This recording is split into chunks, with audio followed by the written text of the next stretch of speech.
Good morning, students. During the last classes of company law, we explained about the articles of association, the contents of articles of association, and the formalities for alteration of articles of association, and also some restrictions upon the alteration of articles of association. Okay, in today's class, we propose to explain about some important doctrines based on memorandum of association. There are basically three types of doctrine, such as doctrine of constructive notice, doctrine of indoor management, and doctrine of ultra virus. Okay, here we can just start our details. The first doctrine, doctrine of ultra virus. Actually doctrine എന്നുള്ള terms കൊണ്ട് ഉദ്ദേശിക്കുന്നത് companies ആക്റ്റുമായി ബന്ധപ്പെട്ട് വരുന്ന ചില പ്രിൻസിപ്പിൾസുകളാണ്. Particularly കമ്പനിയുടെ memorandum of അസോസിയേഷനുമായി ബന്ധപ്പെട്ട് കൃത്യമായി കൊണ്ട് കംപ്ലൈ ചെയ്യേണ്ടതായിട്ടുള്ള ചില ഇംപ്ലൈഡ് പ്രിൻസിപ്പിൾസാണ് ഇവിടെ ഡോക്ട്രിൻസ് എന്നുള്ള പേരിൽ പരിചയപ്പെടുത്തുന്നത്. Here we just explains about three types of doctrines, such as doctrine of ultra virus, doctrine of indoor management, and doctrine of constructive notice. The first terminology, doctrine of ultra virus, is a very common term and very important types of topic which may be asked the questions in the university examinations also. Doctrine of ultra virus. Basically, the term ultra virus is derived from the Latin word. From ultra means beyond and virus means powers. Ultra virus actually the combination of two words, ultra which means beyond and virus means powers. Okay, so the common meaning of ultra virus means doing anything which is beyond the powers, doing anything which is exceeding or beyond the powers. Okay, a company is permitted to do all types of activities that are authorized to be done by Companies Act, Memorandum of Association, and Articles of Association. At the same time, any activity done by the company contrary or in excess of its powers, which is commonly called as ultra virus activities. Companies ആക്റ്റുമായി relate ചെയ്യുന്ന ഏറ്റവും പ്രധാനപ്പെട്ട ഒരു ഡോക്ട്രിനാണ്, ഏറ്റവും പ്രധാനപ്പെട്ട ഒരു implied പ്രിൻസിപ്പിളാണ് ഡോക്ട്രിൻ ഓഫ് അൾട്രാ വൈറസ് എന്നുള്ളത്. നേരത്തെ നമ്മൾ സൂചിപ്പിച്ചു, അൾട്രാ വൈറസ് എന്നുള്ളത് രണ്ട് പ്രധാനപ്പെട്ട ടേമുകളിൽ നിന്ന് കമ്പൈൻ ചെയ്ത് വന്നിട്ടുള്ള വേർഡാണ്. അൾട്രാ എന്നോട് ഉദ്ദേശിക്കുന്നത് ബിയോണ്ട് എന്നുള്ള മീനിങ് ആണ്. അതുപോലെ തന്നെ വൈറസ് മീൻസ് പവേഴ്സ്. അപ്പോൾ പവേഴ്സ് മറികടക്കുക, അധികാരം മറികടന്നുകൊണ്ട് പെർഫോമൻസ് കണ്ടക്ട് ചെയ്യുന്നതിനെയാണ് അൾട്രാ വൈറസ് ആക്ടിവിറ്റീസ് എന്നുള്ള പേരിൽ അറിയപ്പെടാറുള്ളത്.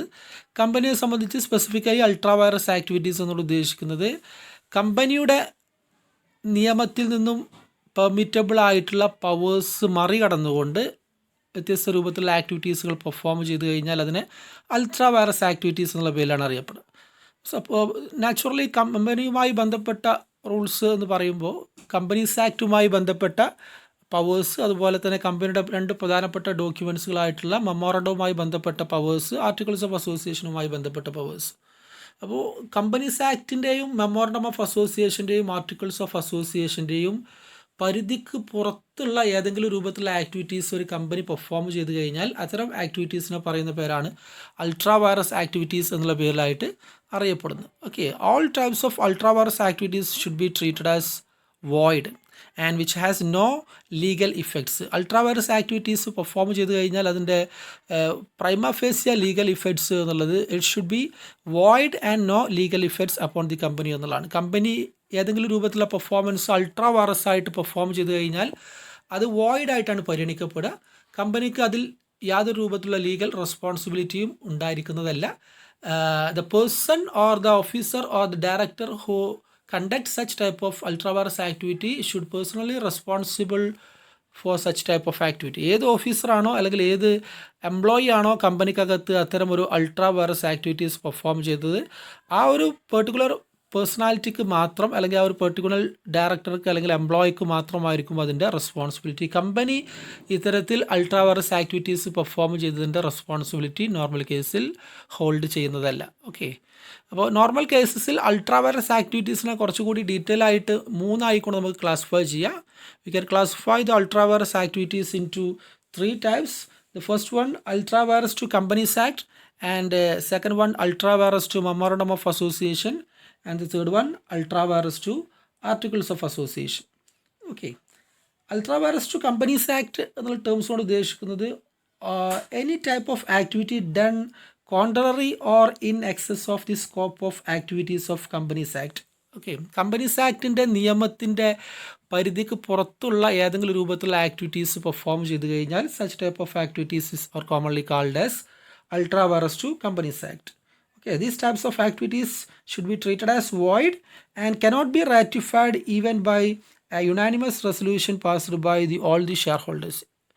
ഇത്തരം അൾട്രാ വൈറസ് ആക്ടിവിറ്റീസ് പെർഫോം ചെയ്ത് കഴിഞ്ഞാൽ അത് സബ്സീക്വൻ്റ് ആയിട്ട് ഒരു കാരണവശാലും റാറ്റിഫൈ ചെയ്യാൻ കഴിയുന്നതല്ല, അതിനെ പിന്നീട് ലീഗലൈസ്ഡാക്കി മാറ്റുവാൻ സാധിക്കുന്നതല്ല. എല്ലാ ഷെയർ ഹോൾഡേഴ്സും യുനാനിമസ് ആയിട്ടുള്ള ഒരു റെസൊല്യൂഷൻ പാസ്സാക്കിയാൽ പോലും ഓൾറെഡി ചെയ്ത അൾട്രാ വൈറസ് ആക്ടിവിറ്റീസ് സബ്സീക്വൻ്റ് ആയിക്കൊണ്ട് റാറ്റിഫൈ ചെയ്തതിനെ ഒരു ലീഗലായിട്ടുള്ള ആക്ടിവിറ്റീസ് ആയിട്ട് പിന്നീട് കൺവേർട്ട് ചെയ്യാൻ കഴിയുന്നതല്ല. കാരണം it is basically A void activity. Okay, second types of ultra virus is ultra virus to memorandum of association എന്നുള്ളതാണ്. Normally any act done in excess of the object clause of memorandum of association is called that ultra virus to memorandum of association. മെമ്മോറാണ്ടത്തിലെ object ക്ലോസിൻ്റെ പരിധിക്ക് അപ്പുറത്തുള്ള ഏതെങ്കിലും activities perform ചെയ്ത് കഴിഞ്ഞാൽ normally അതിനെ നമ്മൾ ultra vires to memorandum of association എന്നുള്ള പേരിൽ അറിയപ്പെടും. These types of activities is automatically a void transaction and it cannot be ratified even by the unanimous resolution passed by all the shareholders. Okay, and the third category of ultra virus is ultra virus to articles of association. Ultra virus to articles of association means any activity which are ultra virus to articles of association but intra virus to memorandum of association is called ultra virus to articles of association. കുറച്ചൊരു technical ആയിട്ടുള്ള sentence ആണ്. Ultra vires to articles of association എന്നോട് ഉദ്ദേശിക്കുന്നത് articles പ്രകാരം അതിൽ permit ചെയ്തിട്ടില്ലാത്ത അല്ലെങ്കിൽ articles of അസോസിയേഷൻ്റെ പരിധിക്ക് പുറത്തുള്ള കാര്യങ്ങൾ പെർഫോം ചെയ്യുകയും എന്നാൽ അത്തരം കാര്യങ്ങൾ മെമ്മോറണ്ടം ഓഫ് അസോസിയേഷനെ സംബന്ധിച്ചിടത്തോളം പരിധിക്ക് അകത്തുള്ള ആക്ടിവിറ്റീസുമാണ് എന്നുണ്ടെങ്കിൽ such type of activities is commonly called as ultra vires to articles of association.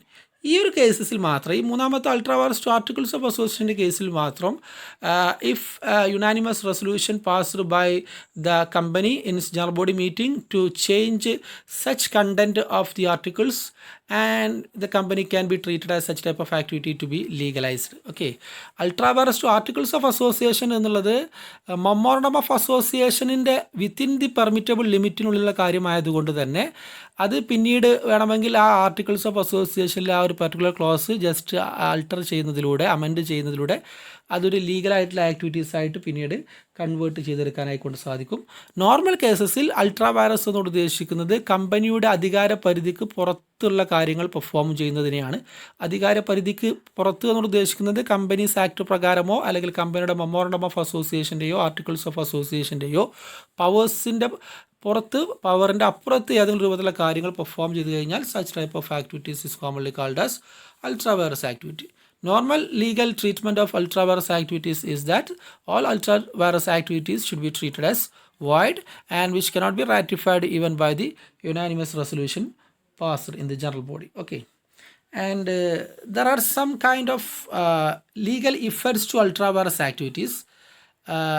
Commonly ultra virus activities എന്നുള്ളൊരു വോയിഡ് ആയിട്ടുള്ള ട്രാൻസിഷൻ ആണ് എന്നുള്ളത് ഓൾറെഡി നമ്മൾ എക്സ്പ്ലെയിൻ ചെയ്തു. അതിൻ്റെ ഭാഗമായിക്കൊണ്ട് മേജറായിട്ടുള്ള അൾട്രാ വൈറസ് ആക്ടിവിറ്റീസിൻ്റെ ചില അഡീഷണൽ ലീഗൽ ഇഫക്ട്സ് കൂടിയാണ് നമ്മളിവിടെ ജസ്റ്റ് എക്സ്പ്ലെയിൻ ചെയ്യാൻ ഉദ്ദേശിക്കുന്നത്. ഒരു paragraph kind of questions university എക്സാമിന് ക്വസ്റ്റ്യൻ ചോദിക്കുകയാണെങ്കിൽ ഈ രൂപത്തിലുള്ള കണ്ടൻസ് കൂടി നമുക്ക് ആഡ് ചെയ്യാവുന്നതാണ്. Some of the important legal effects of ultra virus activities are, the first one is, as already said, that it is a void activity and has no legal effects. It is a void activity and has no legal effects. And the second legal effects is it cannot become intra-virus by subsequent ratification. Already ഒരിക്കൽ ഒരു ultra vires activities perform ചെയ്ത് കഴിഞ്ഞാൽ സബ്സീക്വൻ്റ്ലി അതിനെ ഒരു intra virus activities ആയിട്ട് ratify ചെയ്യുക എന്നുള്ളത് impossible ആണ്, because it is it self is A void transition. Okay. And the third legal effects is the company may obtain an injunction order from the court for restraining the proceedings of ultra virus activity. Once again, the company may obtain an injunction order from the court for restraining the proceedings of ultra virus activities.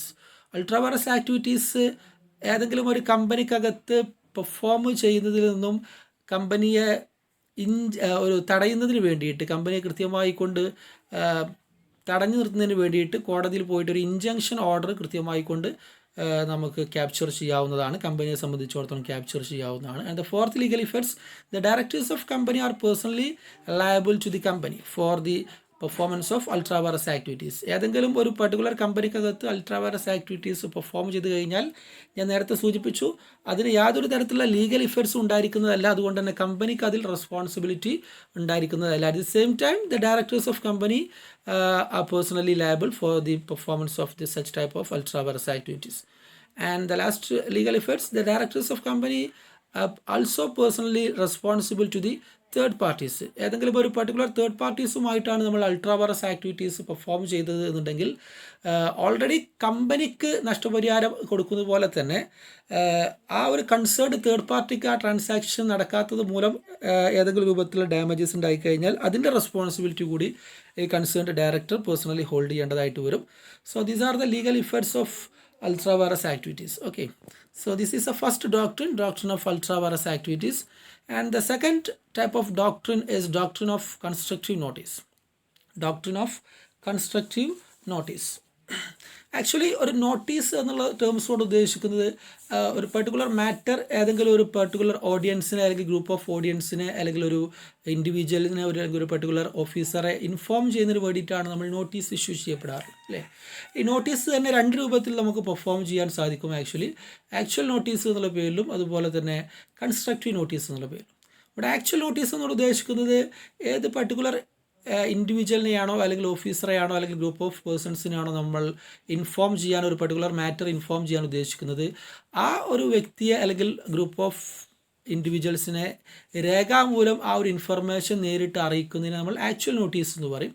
At the same time constructive notice എന്ന് പറഞ്ഞു കഴിഞ്ഞാൽ ഈ ഇൻഡിവിജ്വൽസിനെ അല്ലെങ്കിൽ ഈ group of individuals കൃത്യമായി കൊണ്ട് legally ഒരു particular ഏരിയയിൽ അല്ലെങ്കിൽ ഒരു പർട്ടിക്കുലർ മെത്തേഡ്സിൽ ഈ ഒരു ഇൻഫർമേഷൻ അപ്ലോഡ് ചെയ്ത് കഴിഞ്ഞാൽ അവർ ലീഗലി ആ ഇൻഫർമേഷൻ വായിച്ചുകൊള്ളും എന്നുള്ള രൂപത്തിലുള്ള ഒരു പർട്ടിക്കുലർ ആയിട്ടുള്ള അസംഷനാണ് നമ്മൾ കൺസ്ട്രക്റ്റീവ് നോട്ടീസ് എന്നുള്ള പേരിലായിട്ട് അറിയപ്പെടാറുള്ളത്, അല്ലേ? ഇപ്പോൾ എക്സാമ്പിളായിട്ട് കോളേജിൽ സ്റ്റുഡൻസിനെ കോളേജുമായി ബന്ധപ്പെട്ട ഏതെങ്കിലും ഒരു പർട്ടിക്കുലർ ഇൻഫർമേഷൻ അറിയിക്കാനുണ്ടെന്നുണ്ടെങ്കിൽ പ്രിൻസിപ്പളുടെ ഓഫീസിൽ നിന്നും ഒരു മെമ്മോ ക്ലാസ്സിൽ വന്നുകൊണ്ട് സാധാരണഗതിയിൽ എന്ത് ചെയ്യാണ്ട് വായിക്കാറുണ്ട്. ഇത് ആക്ച്വൽ നോട്ടീസാണ്. അതേപോലെ തന്നെ കുട്ടികളെ കോളേജിലുള്ള സ്റ്റുഡൻസിനെ അറിയിക്കാൻ വേണ്ടിയിട്ട് ഈ രൂപത്തിൽ ഓരോ ക്ലാസ്സിൽ പോയിട്ട് മെമ്മോ വായിക്കുന്നത് പോലെ തന്നെ ചെയ്യാൻ പറ്റുന്ന മറ്റൊരു ആക്ടിവിറ്റിയാണ്.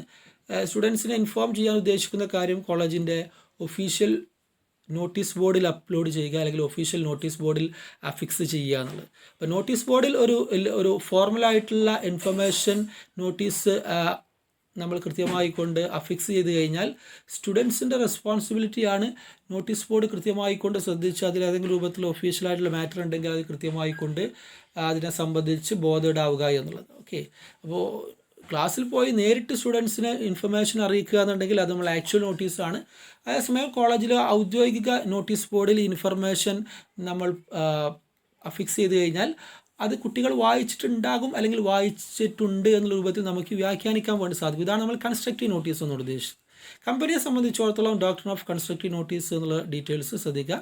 The memorandum of association and articles of association become the public document upon the registration of company. Okay, these types of documents are readily available for the public inspection in the registrar office upon the payment of a nominal fees.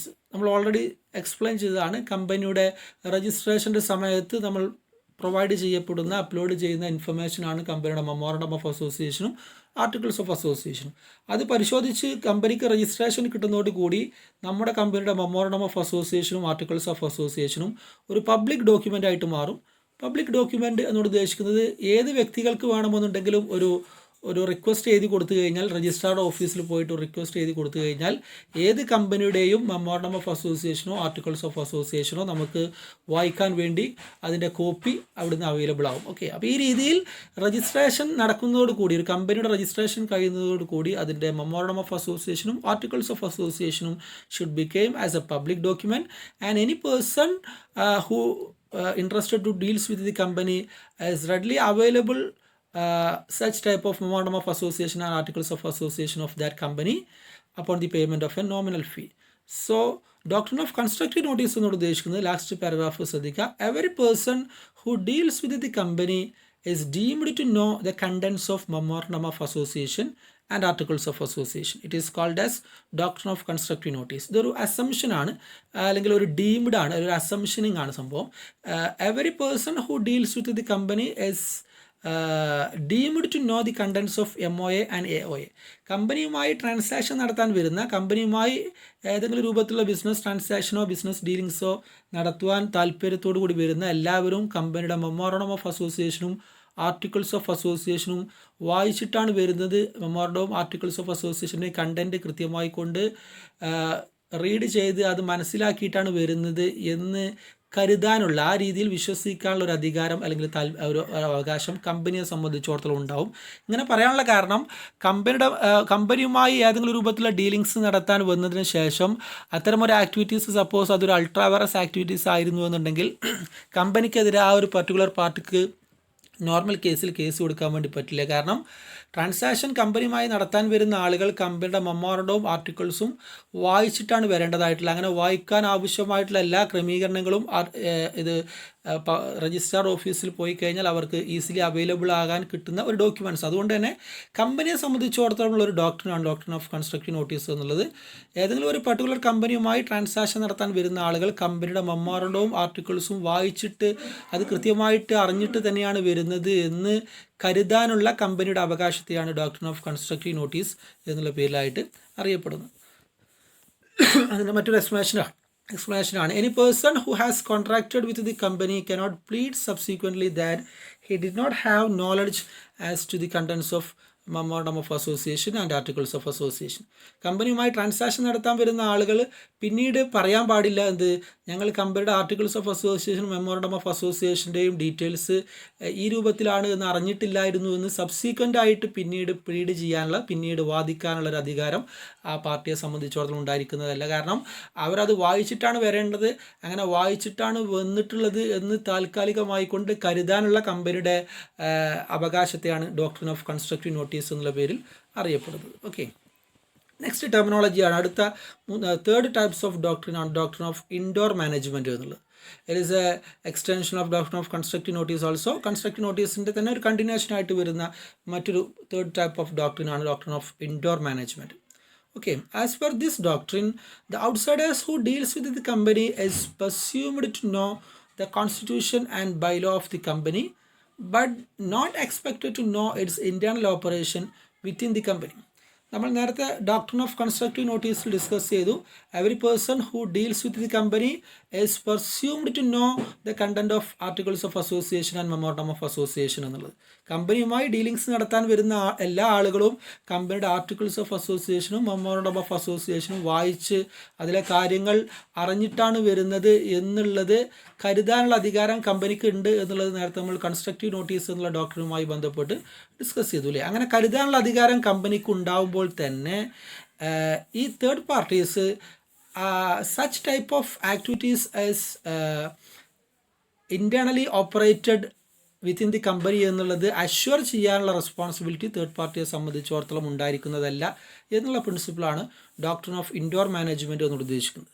ശ്രദ്ധിക്കുക, കമ്പനിയുമായി ബന്ധപ്പെട്ട് dealings നടത്താൻ വരുന്ന ആളുകൾ കമ്പനിയുടെ മെമ്മോറണ്ടവും ആർട്ടിക്കിൾസും വായിച്ചിട്ടുണ്ടാവും എന്ന് കരുതാനുള്ള അധികാരം കമ്പനിക്കുള്ളതുപോലെ തന്നെ കമ്പനിയുമായി ട്രാൻസാക്ഷൻ നടത്താൻ വരുന്ന ആളുകൾ മെമ്മോറണ്ടത്തിലെയും ആർട്ടിക്കിൾസും വായിച്ചു നോക്കിക്കഴിഞ്ഞാൽ അതിൽ പറഞ്ഞത് പ്രകാരമായിരിക്കും കമ്പനിക്കകത്ത് കാര്യങ്ങൾ ഓപ്പറേറ്റ് ചെയ്യുക എന്നുള്ളത് കൃത്യമായി കൊണ്ട് വിശ്വസിക്കുവാനും അതുകൊണ്ട് തന്നെ കമ്പനിയുടെ മെമ്മോറണ്ടത്തിൽ പറഞ്ഞ കാര്യങ്ങൾ, ആർട്ടിക്കിൾസ് ഓഫ് അസോസിയേഷനിൽ പറഞ്ഞ കാര്യങ്ങൾ കമ്പനിയിൽ യഥാർത്ഥത്തിൽ പ്രാക്ടിക്കലായിക്കൊണ്ട് നടക്കുന്നുണ്ടോ ഇല്ലയോ എന്നുള്ള ചെക്ക് ചെയ്യേണ്ട റെസ്പോൺസിബിലിറ്റി ഒരു കാരണവശാലും തേർഡ് പാർട്ടിയെ സംബന്ധിച്ചിടത്തോളം ഇല്ല.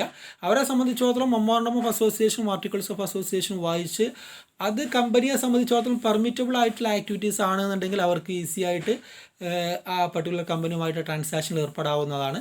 അതേസമയം മെമ്മോറണ്ടത്തിൽ പറഞ്ഞ കാര്യങ്ങൾ എത്രമാത്രം പ്രാക്ടിക്കലായിട്ട് കമ്പനിക്കകത്ത് നടക്കുന്നുണ്ട് എന്നുള്ളത് ചെക്ക് ചെയ്ത് നോക്കേണ്ട റെസ്പോൺസിബിലിറ്റി ഒന്നും ഈ പറയപ്പെടുന്ന തേർഡ് പാർട്ടിയെ സംബന്ധിച്ചിടത്തോളം ഇല്ല. ബിസിനസ് ട്രാൻസാക്ഷൻ നമ്മുടെ കമ്പനിയുമായി നടത്താൻ വരുന്ന തേർഡ് പാർട്ടിയെ സംബന്ധിച്ചിടത്തോളമില്ല. ഓക്കെ, ഇവിടെ ഒരു എക്സാമ്പിളായിട്ട് സൂചിപ്പിക്കുകയെന്നുണ്ടെങ്കിൽ കമ്പനിക്ക് പുറത്തുനിന്ന് ലോൺ എടുക്കാനുള്ള പെർമിഷൻ ഉണ്ട് എന്നുള്ളത് കമ്പനിയുടെ ആർട്ടിക്കിൾസ് ഓഫ് അസോസിയേഷനിൽ എഴുതി വെച്ചിട്ടുണ്ടെന്ന് വിചാരിക്കുക. സപ്പോസ് ഒരു കമ്പനിക്ക് ഫൈനാൻഷ്യൽ എമർജൻസീസ് വരികയാണെന്നുണ്ടെങ്കിൽ, ഫൈനാൻഷ്യൽ റിക്വയർമെൻറ്റ്സ് ഉണ്ട് എന്നുണ്ടെങ്കിൽ ഒരു ഔട്ട്സൈഡ് പാർട്ടിയിൽ നിന്നും ലോൺ ക്യാപ്ചർ ചെയ്യാനുള്ള, ലോണ് വാങ്ങിക്കാനുള്ള അധികാരമുണ്ട്, അവകാശമുണ്ട് എന്ന് ആർട്ടിക്കിൾസ് ഓഫ് അസോസിയേഷനിലുണ്ട് എന്ന് വിചാരിക്കുക. അതിൽ ഭാഗമായിക്കൊണ്ട് തന്നെ ലോൺ എടുക്കാനുള്ള അവകാശമുണ്ട് എന്നതോടൊപ്പം തന്നെ അങ്ങനെ ലോൺ എടുക്കുന്നതിന് സ്പെഷ്യൽ റെസൊല്യൂഷൻ പാസ്സാക്കിയതിന് ശേഷമായിരിക്കണം ലോൺ എടുക്കേണ്ടത് എന്നുള്ള ഒരു ക്ലോസ് കൂടി ഉണ്ടെന്ന് സങ്കല്പിക്കുക.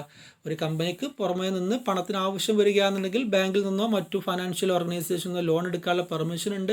കമ്പനി സ്പെഷ്യൽ റെസൊല്യൂഷൻ പാസ്സാക്കുകയാണ് എന്നുണ്ടെങ്കിൽ ഒരു ക്ലോസ് ഉണ്ട് എന്നുണ്ടെങ്കിൽ ഈ ഒരു പർട്ടിക്കുലർ കമ്പനിയും ആർട്ടിക്കിൾസ് ഓഫ് അസോസിയേഷൻ പ്രകാരമുള്ള ഈ ഒരു പർട്ടിക്കുലർ കമ്പനി ഏതെങ്കിലും ഒരു ധനകാര്യ സ്ഥാപനത്തെ, ഏതെങ്കിലും ഒരു ബാങ്കിനെ അപ്രോച്ച് ചെയ്തുകൊണ്ട് വായ്പയ്ക്ക് വേണ്ടി അപ്രോച്ച് ചെയ്യുമ്പോൾ സ്വാഭാവികമായിക്കൊണ്ട് ഈ വായ്പ കൊടുക്കാൻ ഉദ്ദേശിക്കുന്ന ബാങ്ക് ഈ കമ്പനിയുടെ ആർട്ടിക്കിൾസ് ഓഫ് അസോസിയേഷനും മെമ്മോറണ്ടം ഓഫ് അസോസിയേഷനും വായിച്ചു നോക്കും അല്ലേ. അങ്ങനെ വായിച്ചു നോക്കുമ്പോൾ അതിൻ്റെ ആർട്ടിക്കിൾസിൽ കൃത്യമായി കൊണ്ട് ബാങ്കിന് കാണാൻ സാധിക്കും എന്ത് ഈ കമ്പനിക്ക് ആവശ്യമാണെങ്കിൽ ലോൺ എടുക്കുന്നതിന് വിരോധമൊന്നുമില്ല, എന്ത് ചെയ്താൽ മതി, സ്പെഷ്യൽ റെസൊല്യൂഷൻ പാസ്സാക്കിയാൽ മതി എന്നുള്ളൊരു ക്ലോസ് ഓൾറെഡി ഇതിനകത്തുണ്ട്. സ്വാഭാവികമായിക്കൊണ്ടും കമ്പനിക്ക് അത് ഒരു പെർമിറ്റബിൾ ആയിട്ടുള്ള ആക്ടിവിറ്റീസ് എന്നുള്ളത് ബാങ്കിലെ മാനേജർക്ക് ട്രീറ്റ് ചെയ്യാനും, എന്നാൽ ഈ പറയപ്പെട്ട ആർട്ടിക്കിൾസ് ഓഫ് അസോസിയേഷൻ കമ്പനിക്കകത്ത് പാസ്സാക്കിയിട്ടാണോ കമ്പനി തങ്ങളെ അപ്രോച്ച് ചെയ്തത് എന്നുള്ളത് ചെക്ക് ചെയ്ത് നോക്കാനുള്ള റെസ്പോൺസിബിലിറ്റി ഈ ബാങ്കിനെ സംബന്ധിച്ചിടത്തോളം ഇല്ല. ബാങ്കിനെ സംബന്ധിച്ചിടത്തോളം കമ്പനിക്ക് വായ്പ പുറത്തുനിന്നും വാങ്ങിക്കാനുള്ള അധികാരം ആർട്ടിക്കിൾസ് ഓഫ് അസോസിയേഷൻ പ്രകാരം ഉണ്ടോ എന്ന് ചെക്ക് ചെയ്ത് നോക്കിയാൽ മതി. അങ്ങനെ ഉണ്ട് എന്നുണ്ടെങ്കിൽ അതിന് ആർട്ടിക്കിൾസ് ഓഫ് അസോസിയേഷൻ പാസ്സാക്കാനുള്ള ക്ലോസ് കാണിച്ചിട്ടുണ്ടെങ്കിൽ പോലും ആർട്ടിക്കിൾസ് ഓഫ് അസോസിയേഷൻ കമ്പനിക്കകത്ത് പാസ്സാക്കിയിട്ടുണ്ടോ യഥാർത്ഥത്തിൽ എന്നുള്ളത് ചെക്ക് ചെയ്ത് നോക്കേണ്ട ഉത്തരവാദിത്വം ബാങ്കിനെ സംബന്ധിച്ചിടത്തോളം ഇല്ല. ഈ കമ്പനിയുമായി ഡീലിങ്സ് നടത്താൻ വരുന്ന ബാങ്ക് എന്നുള്ള സ്ഥാപനത്തെ സംബന്ധിച്ചിടത്തോളം ഇല്ല. ഇതാണ് നമ്മൾ ഡോക്ട്രിൻ ഓഫ് ഇൻഡോർ മാനേജ്മെൻറ്റ് എന്നുള്ള ടേംസ് കൊണ്ട് ഉദ്ദേശിക്കുന്നത്. ഓക്കെ, അതിൻ്റെ ഫസ്റ്റ് സെൻറ്റൻസ് ആണ് ആദ്യത്തെ പാരഗ്രാഫിൽ നമ്മൾ കൊടുത്തിട്ടുള്ളത്. The outsiders who deals with the company is presumed to know the constitution and bylaw of the company but not expected to know its internal operation within the company. Next paragraph would say the doctrine of indoor management is related to internal matters. Okay, an outsiders who deals with the company, ഇതാണ് അതിൻ്റെ correct ആയിട്ടുള്ള meaning. Doctrine of indoor മാനേജ്മെൻറ്റിൻ്റെ specific ആയിട്ടുള്ള answer ആണ്. an outsider who deals with the company can presume that internal working of company is in accordance with the public document. കമ്പനിയുമായി dealings നടത്താൻ വരുന്ന third പാർട്ടിക്ക് ന്യായമായിക്കൊണ്ട് വിശ്വസിക്കുക എന്ത് കമ്പനിക്കകത്തുള്ള കാര്യങ്ങളൊക്കെ കമ്പനിയുടെ മെമ്മോറണ്ടം ഓഫ് അസോസിയേഷൻ പ്രകാരം യഥാർത്ഥത്തിൽ നടന്നിട്ടുണ്ടാകും എന്ന് കരുതാനുള്ള അധികാരം തേർഡ് പാർട്ടിയെ സംബന്ധിച്ചിടത്തോളം, കമ്പനിയുമായി ബിസിനസ് നടത്താൻ വരുന്ന തേർഡ് പാർട്ടിയെ സംബന്ധിച്ചിടത്തോളം ഉണ്ടായിരിക്കും. ഈ രൂപത്തിൽ കമ്പനിയുമായി ബിസിനസ് നടത്താൻ വരുന്ന തേർഡ് പാർട്ടിക്ക് ന്യായമായി കൊണ്ട് വിശ്വസിക്കാനും കഴിയുന്ന ഡോക്ട്രിനെയാണ് നമ്മൾ ഡോക്ട്രിൻ ഓഫ് ഇൻഡോർ മാനേജ്മെൻറ്റ് എന്നുള്ള പേരിലായിട്ട് അറിയപ്പെടാറുള്ളത്. ഓക്കെ, അപ്പോൾ രണ്ടും കൂടി ചെറിയൊരു കൺഫ്യൂഷൻ ഡൗട്ട്സ് ചില പർട്ടിക്കുലർ കേസസിൽ ഒന്നുകൂടി ശ്രദ്ധിക്കുക. ഡോക്ട്രിൻ ഓഫ് കൺസ്ട്രക്റ്റീവ് നോട്ടീസ് എന്നുള്ളത് കമ്പനിക്ക് ഫേവറബിൾ ആയിട്ടുള്ള ഒരു ഡോക്ട്രിനാണ്.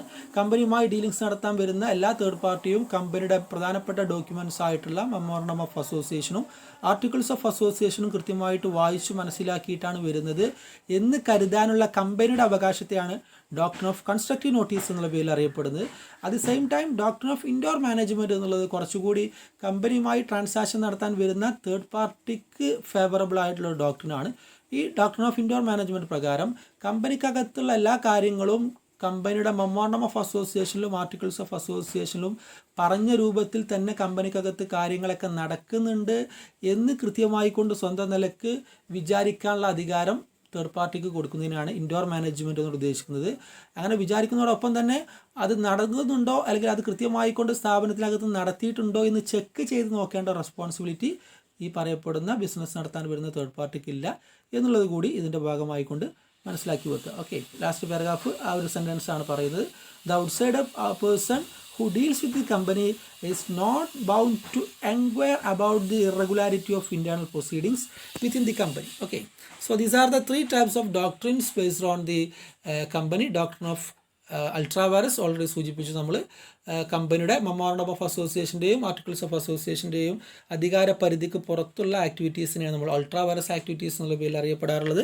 Second doctrine, doctrine of constructive നോട്ടീസും, and the third doctrine, doctrine of indoor management. Okay, thank U.